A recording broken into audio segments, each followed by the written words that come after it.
Well, hello there. This is the guy with no name, and I'm not so well.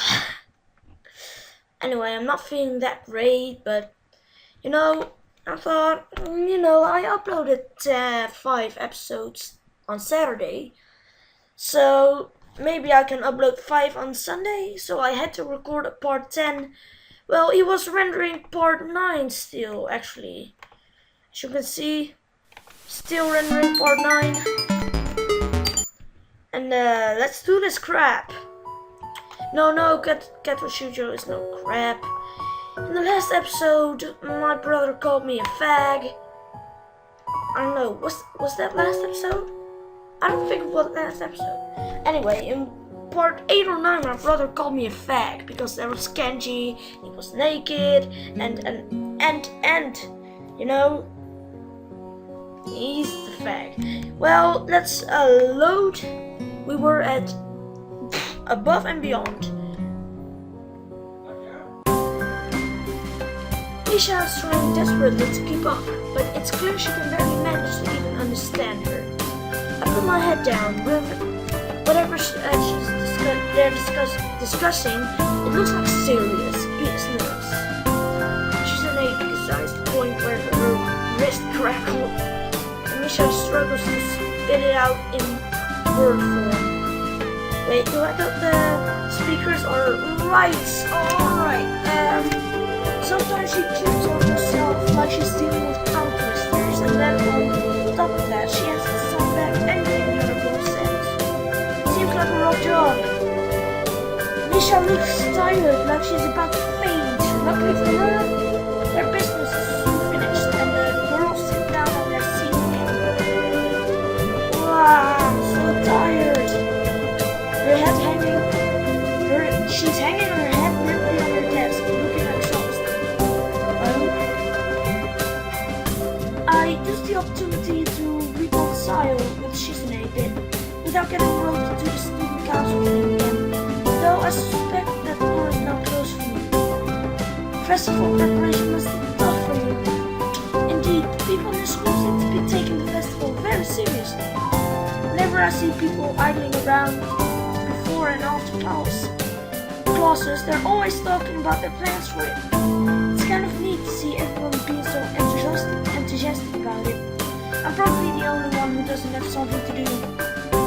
Shizune scoffs at me at first, as if trying to decide whether to ignore me or sneer at me. But in the end, she starts signing without doing either. Misha perks up, looking at her hands with slightly confused eyes. She signs with harsh, very dramatic strokes. Misha translates her signing into speech. She does it so well, it's almost like she's actually speaking, transmitting her thoughts directly through Misha. She must have practiced it vigorously. Well, of course, we're in the student council, pretty busy. It's an important duty of ours to ensure the success of the festival and all our students.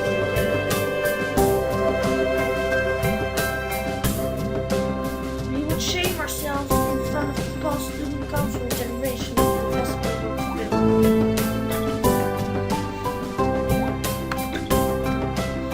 That's why there must be no flaws, I think there was influences, nothing that makes the festival short of perfect. Oh, hello. I look over my shoulder and see Hanako peering timidly into the classroom, most of her body hidden behind the door. Hey, playing delicate again?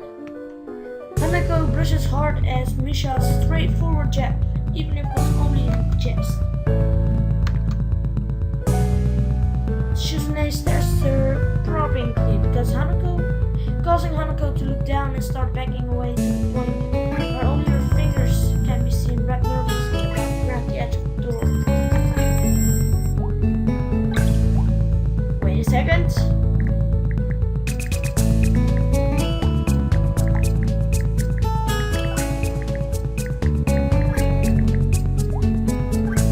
Just doing some important stuff. It's about my my Dutch. I was reading the book and then, you know, I don't know how you call it in English, but I need to wrap this book up very quick and tell everyone how it ends and encourage you to read it or something. Even though the book was terrible, and I said it, if I'm going to say it in front of the class, this book gets 3 out of 10,000. So, maybe there are some people in class watching this. I know there's one viewer who's from my class. So, Milan, be warned. Be warned. Maybe she's showing her dislike of Hanako by association of her dislike of Lily. It appears so, and Hanako probably knows this as well. What's it, Hanako? Has Lily been here? Sorry, haven't seen Satu. She came by in the morning though. Hanako keeps looking uneasily at Shizune, who stares back at her with her usual studying gaze. What's she trying to do? Let me just take bite. Multivitamin drink with fruit nectar and with added vitamins. Bitch. That shit's good. It is a little uncomfortable watching Hanako's reaction to Shizune's normal behavior. This is what happens when two people of different extremes meet, it seems. Do you know where she is?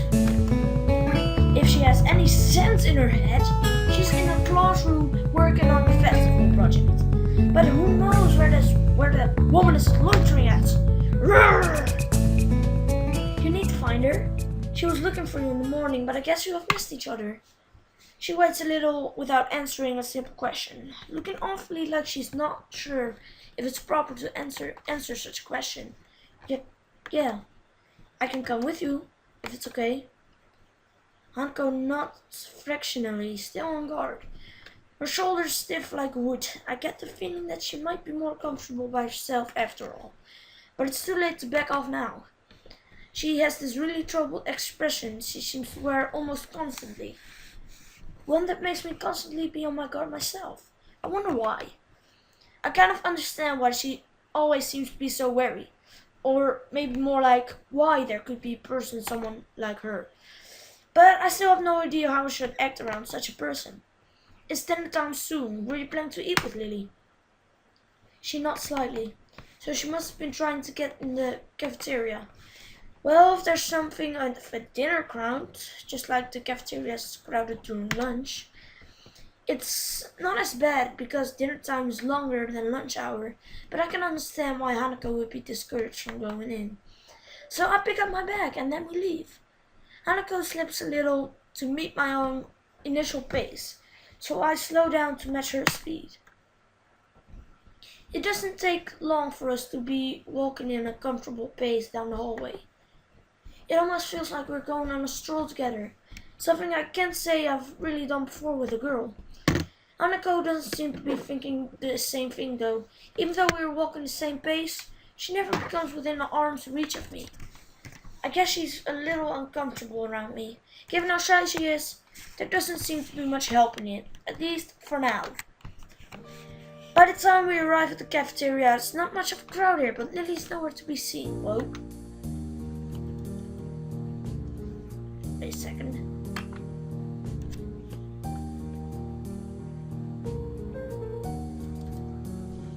By the time we arrive at the cafeteria, there's not much of a crowd here, but Hanako's head sinks even lower than usual. Have you looked somewhere else already? Just at the library. I was reading. So she does spend the classes she skips in the library.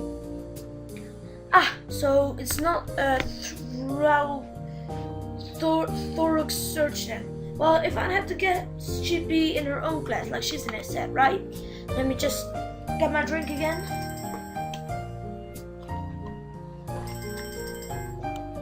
Wait a second, more important stuff.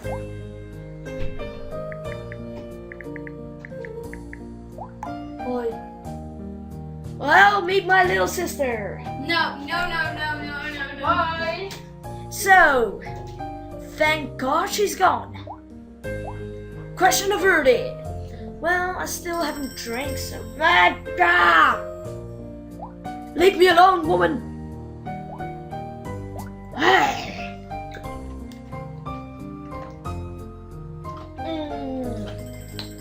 That shit's so good. Stop stalking me.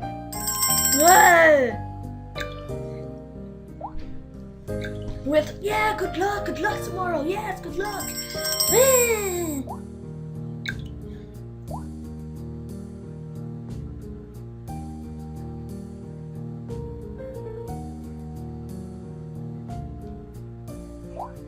Well, right. With the slightest of nods, Hanako agrees with my reasoning. God, she's being so awkward. It's like I need to double layered silk gloves with padding to even begin to interact with her. Some small talk may help her become a bit more used to me. It isn't hard to tell that the silence between us is hovering on the edge of both of our minds. So, you and Lily usually hang out after class then?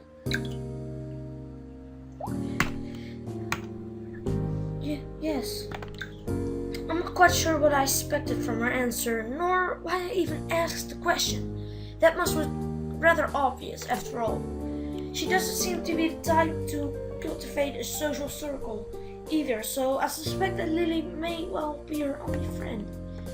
Must be a pain being in different classes, I'm guessing. She gives a sharp, almost reflexive nod. Compared to Lily's careful thought about her actions and speech, Hanako hastens to make her answers as prompt and short as possible. Blech. Lily goes around the classroom though, even when she's busy. I've decided I'm gonna do voice acting for every one of the characters. And then, you know, if you don't know what voice acting is, go fuck yourself. If that's possible, at least. If it was possible, I would have done it a long time ago. Bah, just kidding. She gives on a small smile as she says it, evidently appreciating the fact that Lily goes out of her way to help her. It's cute, really. There isn't need to say more. Both of us content that the discussions reach an end. As we ascend the stairs back to the lobby, we are met by a group of students heading downstairs like a school of fishermen from one feeding area to the other. She seems to be keeping mostly to themselves, but before I can notice her doing so, Hanako has moved around behind me. Wait a second.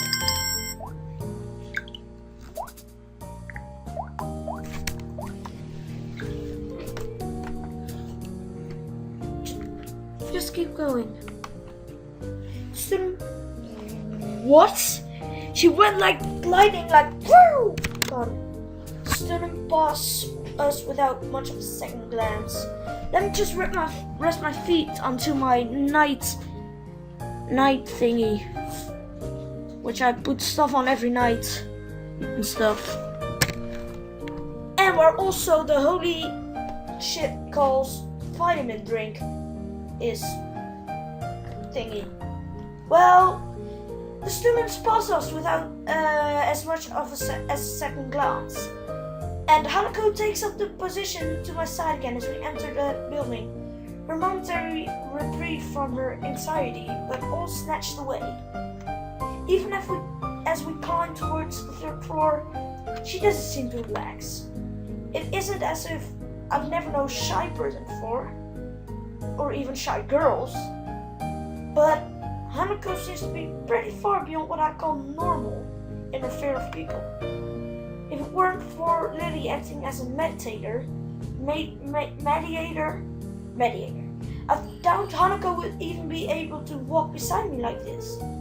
She seems to be completely shut down in the presence of others. The rest of the walk up to Lily's classroom continues in strange silence, while I rue her inability to socialize at all. As we make our way upstairs, the noise coming from Lily's classroom is audible from halfway down the hallway. I wasn't expecting such a din at all. I guess we found her. This wasn't hard. Did Hanako come here first, come to me for backup? I wonder. Blech. Well, if that's true, then at least she's starting to trust me a little. That can only be a good thing. Eventually, the two of us reached the door to class 3-2. With Hanako less than subtly positioning herself behind me, I opened the door. And this is where we ended. This is where we ended. Well, yeah, I'm gonna end it right here. Well, I'm really enjoying this game. And I learned something, that there are different paths in this game. The choices you make inflicted to which girl you get a relation with. And there are two ends, a good and a bad end. And on Rin and Hanako, there's also a very bad end. So that's kind of interesting. And apparently, I'm walking up the path to Hanako and Lily. But eventually there'll be,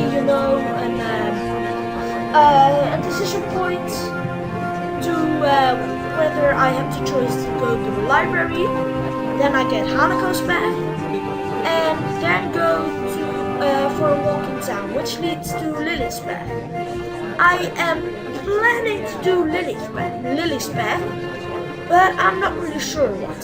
So I'm gonna end the episode right here. So stay put, see you later, and remember, don't tell anybody your name. Ever. Ever, ever, ever.